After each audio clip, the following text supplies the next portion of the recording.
I know there was something in my throat. All right.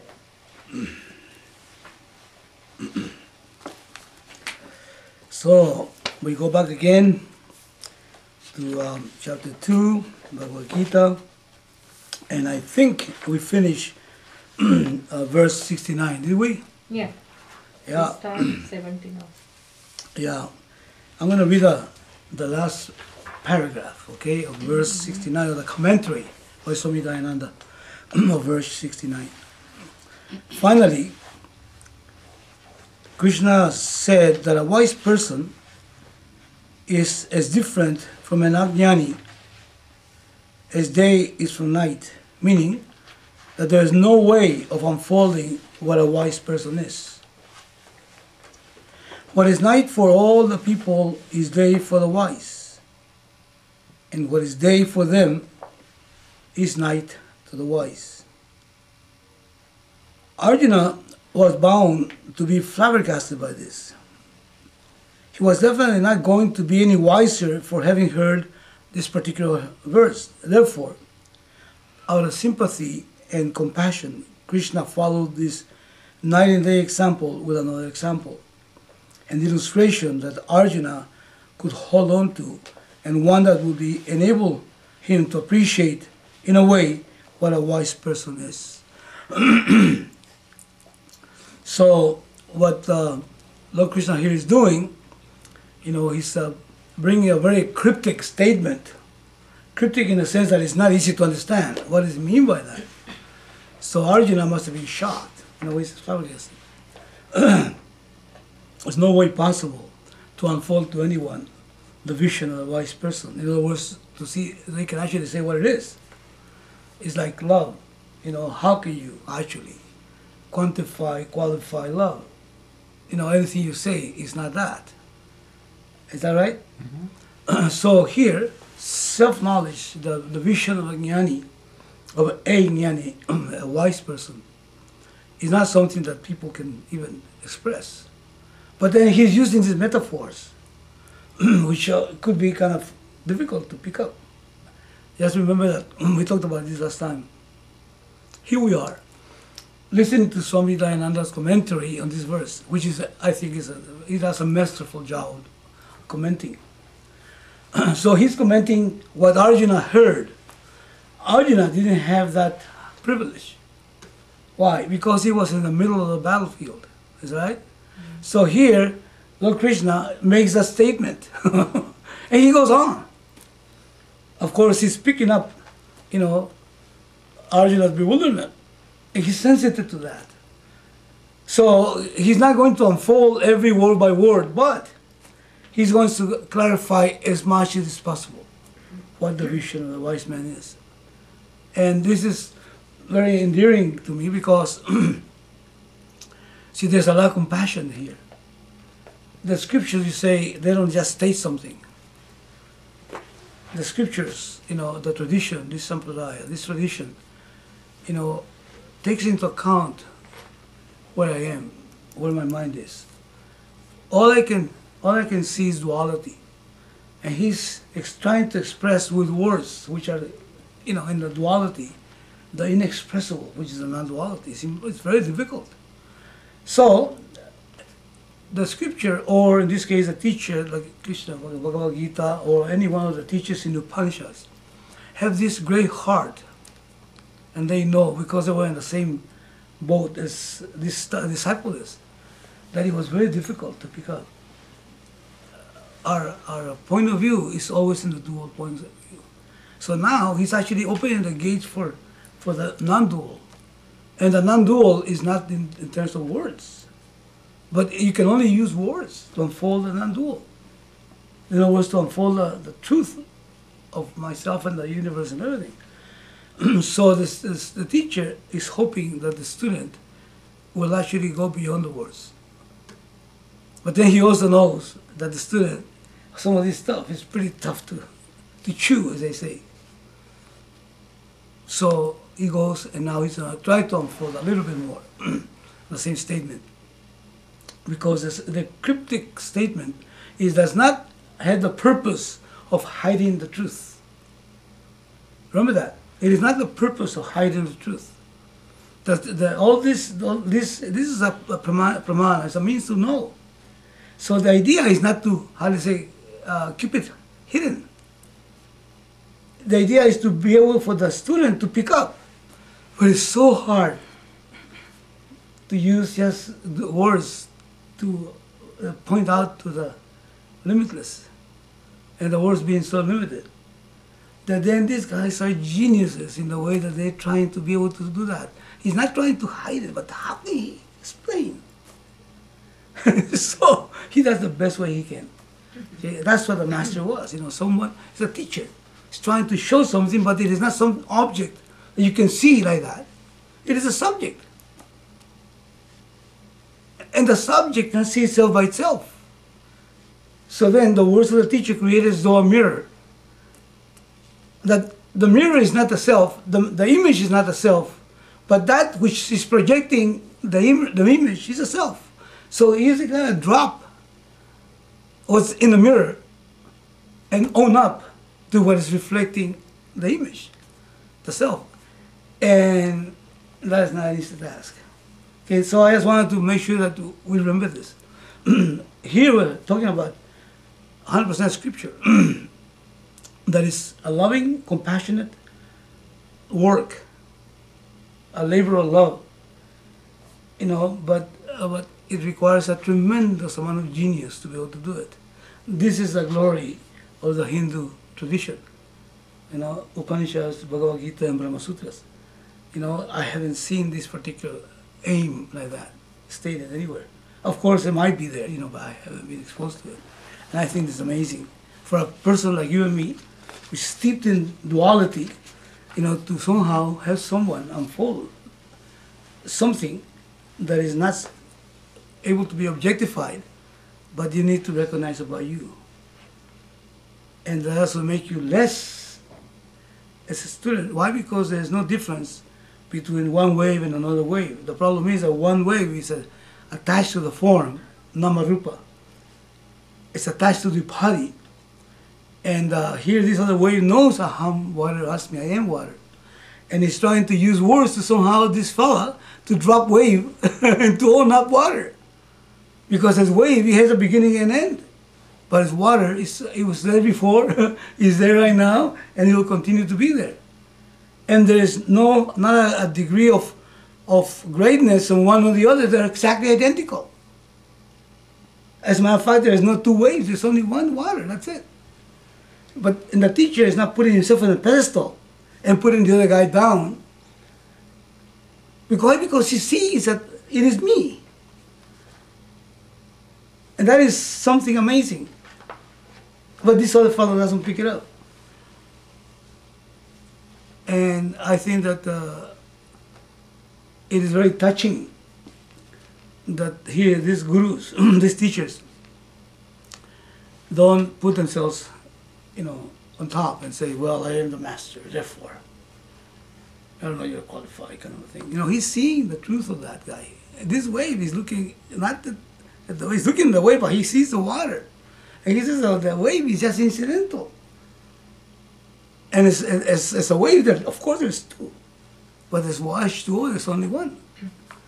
And how does he make this wave drop, wave? Now, that's an amazing job. So this particular wave that is now jnani, it's a wise wave, had the same problem once. Because it itself at one time was identified as wave. And another wave that was wise helped it recognize H2O in himself. And so he passed on, not only that's the vision, but also passed on the methodology to be able to help this other wave. But this wave needs to pick it up by himself because he cannot shove it into this other wave. See, that's difficult. So here, Swamiji is saying, therefore, out of sympathy and compassion, Krishna, the teacher, follow his night and day example with another example, an illustration that Arjuna could hold on to. and one that would enable him to appreciate in a way. Again, in a way. Understand that? In a way? What does that mean when he says that? To make it easy or something? Sort of. Sort of, yeah. In a way. Because, it's all relative, sort of, in a way, what a wise person is. That's the task. So then, we hear the words of Krishna Vaja, Lord Krishna Vaja, right? He spoke. Please read. Okay.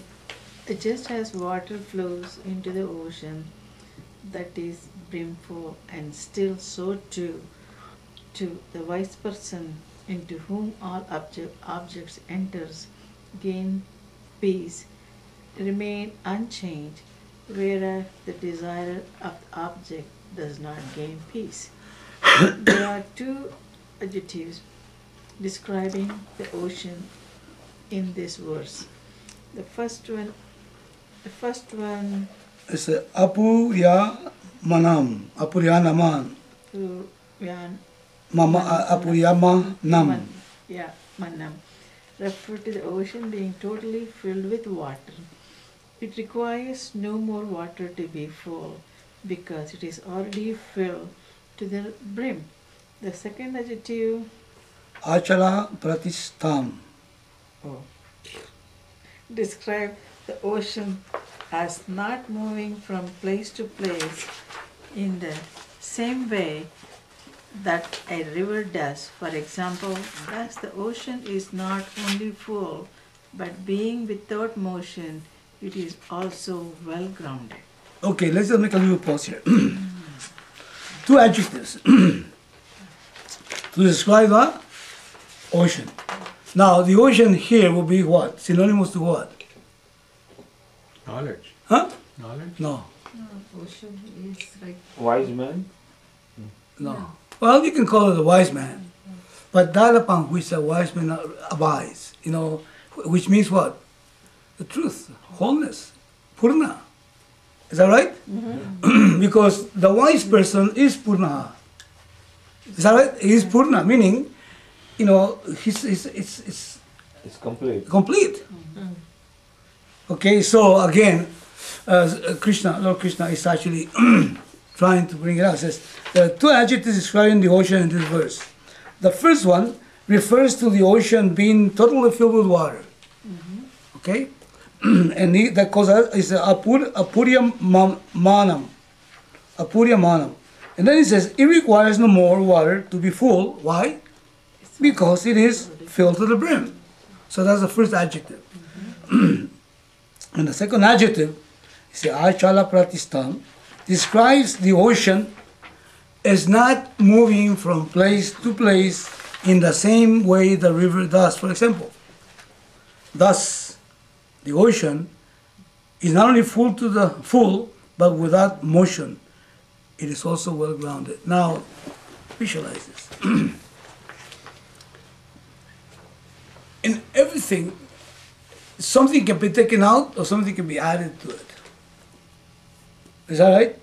This purna, this fullness, is a fullness that not only is complete, it's full to the brim, okay, but also, the wise man, of course, but also, it doesn't go anywhere. In order for motion to be there has to be some space in order to move. But it is one, or not two, Advaita. In other words, there's no other. If there was it plus space, then there would be motion like the river, right? The river flows. Here he's saying one of the adjectives is that which is completely full, and the other one is so full that it isn't like a river that flows. In other words, has motion, meaning it's always in the same place. Now think of yourself. You and I are constantly moving. Okay? Let's suppose you move from a house, you move from a different job, you move from from being poor to rich, from being single to now you're married and children. It's always a motion, moving. You're asleep and you wake up, then you wake up and you work, and then you work, and then you go transport yourself, and then you come back. And so the I goes all over the place. This is the I that is apparent. This is the I that we identify with. That the I that repeatedly, because of the senses in the mind, says, I am. This guy that moves is called Karta also, isn't it? So here we're talking, Krishna is explaining about something that goes nowhere. And not only that, there's no lack. And that's all there is. It's actually saying Brahman. There's no difference between, that's Jivatma and Paramatma. They're just words, but they are the same thing. There's no difference between the self of the wave and the self of the whole ocean. The self of the wave is called what? Jivatma. And the self of the ocean is called Paramatma. But actually, they're all referring to one thing. What? What are they referring to? What is the nature, the truth of the wave? No, what is the truth of it? Water. And what is the truth, the nature of the ocean? Water. So you're using Jivatma and Paramatma, and the two are only an apparent reality, because all there is water. See the idea? So when he's talking about this, he's talking about this Brahman, which is this Atma, and placing the Atma where it belongs. Like that, okay? So this example, for example, that he's using, or the second the second adjective, is appropriate, because there should be no idea that the Lord comes to you.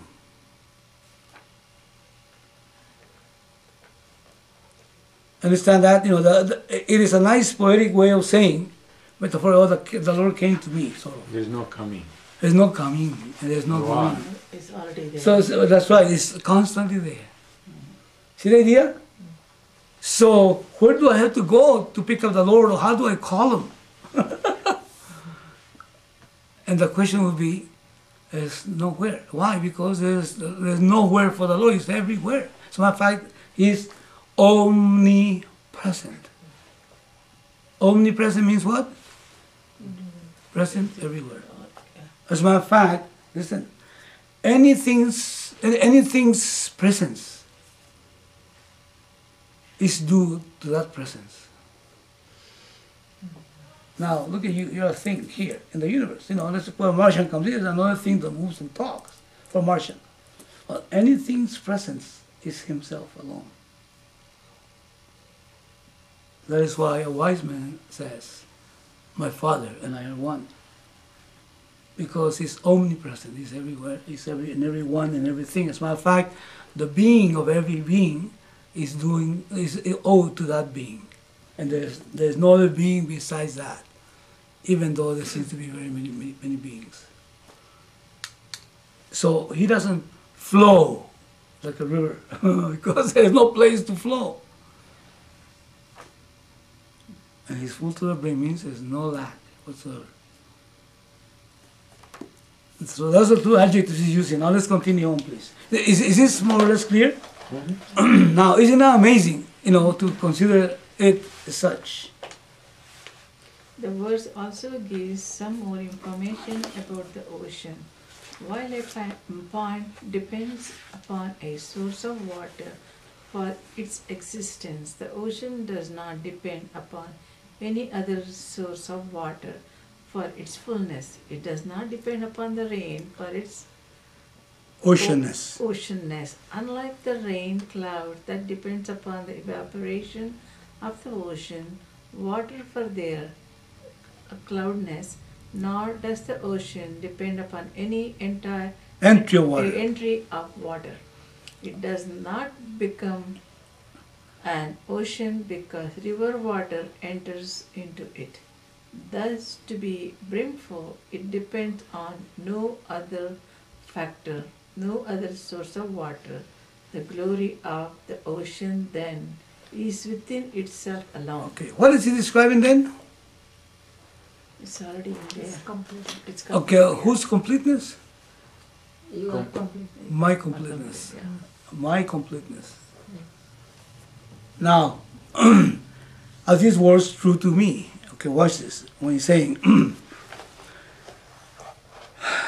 okay, while a pond depends upon a source of water for its existence, the ocean, meaning what? The wise person, the one that knows, does not depend upon any other source of water for its fullness. In other words, nothing can add to me. Okay? He said, it does not depend upon the rain for its oceanness. I think that's pretty well clear. Okay? Unlike the rain clouds, because they do depend upon the ocean, evaporation, okay, in the water for the cloudness. There will be no clouds, there will be no ocean. Is that right? So everything depends on me, the wise man would say. Everything is nourished by me, but I don't need anything. I am complete in myself. I am the source of everything. Then he says, nor does the ocean depend upon any entry of water. And that is true. Because it does not become an ocean because real water enters into it. You say, oh my God, you see, I wish there would be more rivers so the ocean become bigger, you know. I said, no, it doesn't depend. And for the ocean to be, it doesn't, as a matter of fact, the water is just coming back to where it belongs. It's all part of the whole thing. It says, thus, to be brimful, it depends on no other factor, no other source of water. The glory of the ocean then is within itself alone. Now, I get a new job, where I finally get rid of something I didn't want, or I finally get something that I want, you know. So those become my glory, you know. Now those make me, how do you call this, full of glory. But I depend on those things. I'm talking about individually. If I get a new job and it's now double the pay and all that, and more benefits, and not only that, it's guaranteed. I will never lose it. As a matter of fact, it's going to go up. As a matter of fact, all this stuff. I see, I've been glorified by it. Okay, in other words, you know, we have all these glories that come. My children are exactly the way I wanted them to be. Look at this, and the grandchildren are going exactly. They got the great parents, you know, my children, everything's working out. I'm a glorified person. It's a glorious experience, we call it, isn't it? Now, if those things don't happen, then I had to have them happen. And I'm depending on them. My children can glorify my life. My boss can glorify my life. You know, the lottery can glorify my life. You know, or the fact that somebody is here I don't want to leave, that'll make my life glorious also. Here, the wise person doesn't require any of that. Because the glory is where is the glory for him? Within it. Within himself. He is glory itself. He is the glory itself. There's no dependence on anything. Nothing will add to it or take away from it.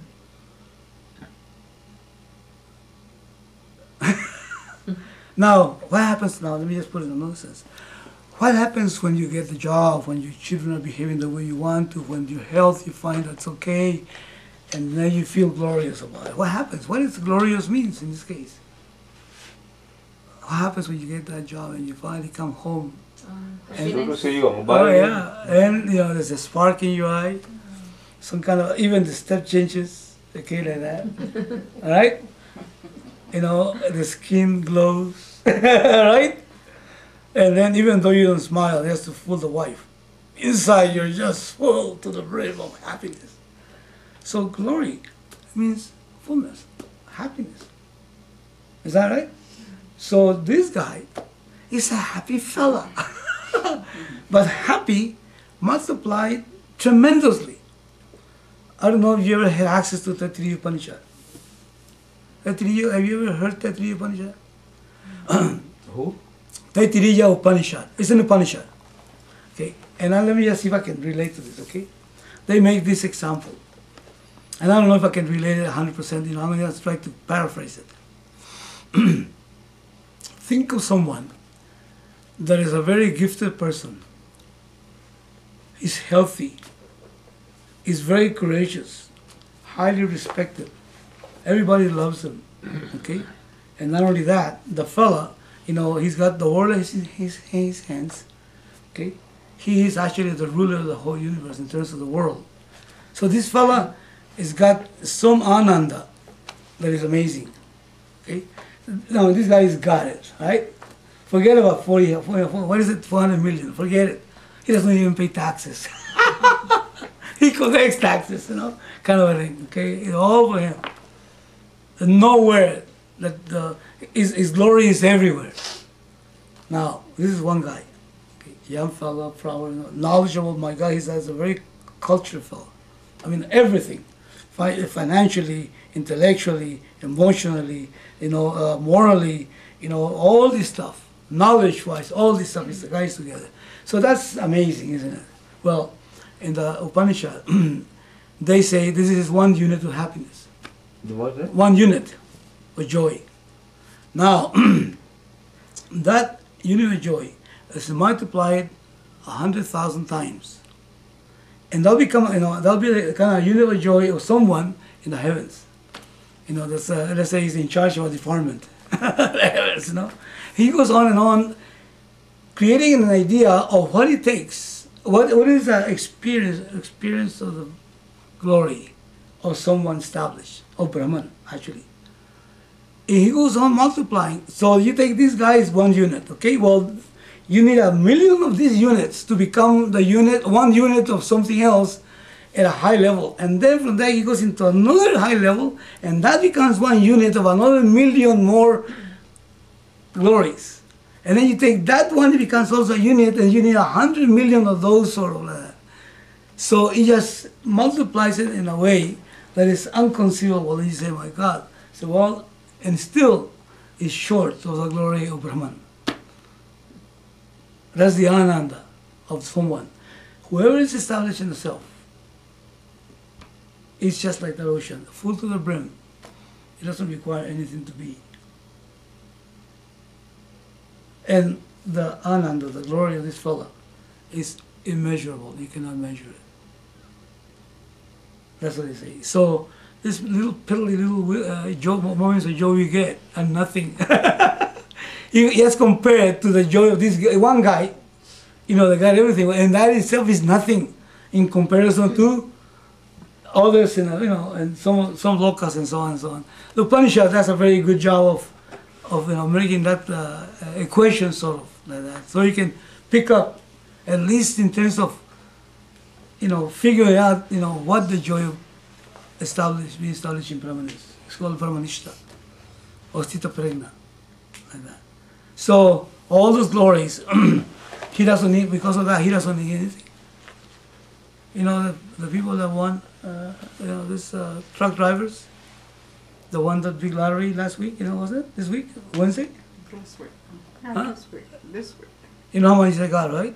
The one that got These the truck drivers, Yeah, he won the lottery. the lottery. The one that got the lottery. Yeah. Do you think he's gonna think twice about making a $50,000 check, to buy a house, 100,000 checks, 200,000?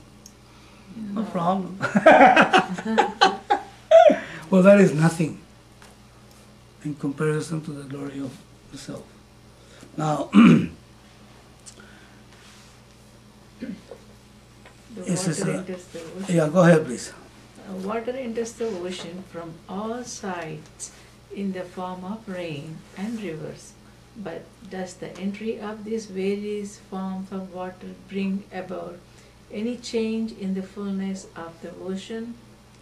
If it does, then we can say that the ocean is not full, that it depends upon other sources for its oceanness. Oceanness, yeah. And if no change is brought about by the water entering into it, then the ocean is full by itself, and the non-entry of water will make no difference in its fullness.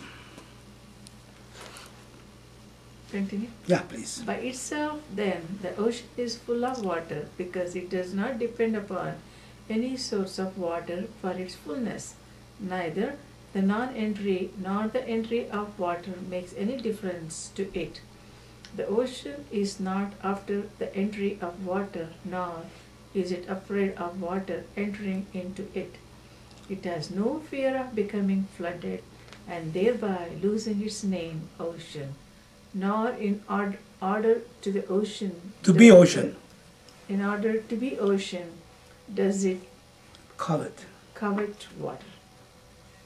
A pond, on the other hand, does depend